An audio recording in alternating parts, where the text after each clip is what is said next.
بسم اللہ الرحمن الرحیم۔ السلام علیکم۔ صحیح بخاری سے حدیث نمبر 201۔ رسول کریم صلی اللہ علیہ وآلہ وسلم جب دھوتے یا یہ کہا کہ جب نہاتے تو 1 سا سے لے کر 5 مد تک پانی استعمال فرماتے تھے، اور جب وضو فرماتے تو 1 مد پانی سے۔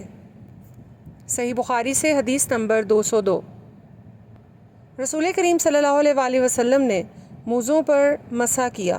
عبداللہ بن عمر رضی اللہ عنہ نے اپنے والد ماجد عمر رضی اللہ عنہ سے اسی کے بارے میں پوچھا تو انہوں نے کہا سچ ہے، اور یاد رکھو جب تم سے ساتھ رسول اللہ صلی اللہ علیہ وآلہ وسلم کی کوئی حدیث بیان فرمائیں تو اس کے متعلق ان کے سوا کسی دوسرے آدمی سے مت پوچھو۔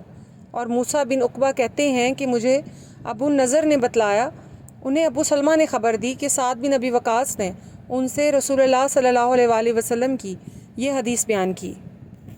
صحیح بخاری سے حدیث نمبر 203۔ ایک دفعہ آپ صلی اللہ علیہ وآلہ وسلم رفع حاجت کے لیے باہر گئے تو مغیرہ پانی کا ایک برتن لے کر آپ کے پیچھے گئے۔ جب آپ قضائے حاجت سے فارغ ہو گئے تو مغیرہ نے آپ کو وضو کراتے ہوئے آپ کے اعضائے مبارک پہ پانی ڈالا۔ آپ صلی اللہ علیہ وآلہ وسلم نے وضو کیا اور موزوں پہ مسح کیا۔ صحیح بخاری سے حدیث نمبر 204۔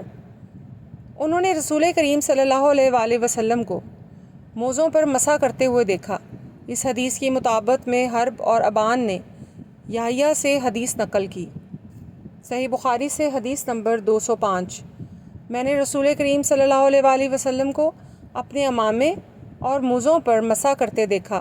اس کو روایت کیا معمر نے یحییٰ سے، وہ ابو سلمہ سے، انہوں نے عمرو سے مطابقت کی اور کہا کہ میں نے رسول اللہ صلی اللہ علیہ وآلہ وسلم کو دیکھا، آپ واقعی ایسا ہی کیا کرتے تھے۔